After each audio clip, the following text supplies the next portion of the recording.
King Akkineni Nagarjuna తన కెరీర్లో మరో మైలురాయిని చేరుకోబోతున్నారు. ఇటీవల ఆయన 100వ సినిమాని సైలెంట్ గా ప్రారంభించారు. ఈ చిత్రానికి తమిళ దర్శకుడు ఆర్ కార్తిక్ దర్శకత్వం వహిస్తున్నారు. నాగార్జున ఈ సినిమాలో ఎలాంటి కథతో ఎలాంటి రోల్లో కనిపించబోతున్నారన్న ఆసక్తి అభిమానుల్లో నెలకొంది. అయితే తాజా సమాచారం ప్రకారం ఈ సినిమాకు లాటరీ కింగ్ అనే టైటిల్ ను ఫైనల్ చేయగా, ఇక ఈ సినిమాలో నటీనటుల ఎంపికపై కూడా ఆసక్తికర వార్తలు వినిపిస్తున్నాయి.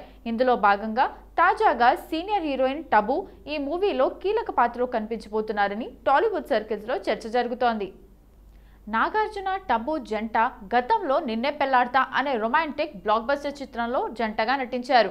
ఆ సినిమా అప్పట్లో ఘన విజయం సాధించి ఈ జంటకు ప్రత్యేక ఫ్యాన్ బేస్ తెచ్చింది. ఆ తర్వాత వీరిద్దరూ కలిసి నటించిన చిత్రం ఆవిడ మా ఆవిడే కూడా మంచి స్పందన అందుకుంది. ఆ తర్వాత ఈ జోడీ మరోసారి స్క్రీన్ పై కలవలేదు. దీంతో ఇప్పుడు నా కెరీర్లో అత్యంత ప్రాధాన్యత గల 100వ సినిమాలో టబు కనిపించబోతుందనే వార్తతో అభిమానులు ఉత్సాహంగా ఉన్నారు. అయితే ఈ వార్తపై ఇప్పటి వరకు అధికారిక ప్రకటన రాలేదు. నిజంగా టబు ఈ సినిమాలో నటిస్తే నాగార్జున కెరీర్లో ఇది ఒక ఎవర్ గ్రీన్ రీయూనియన్ గా నిలిచిపోనుంది.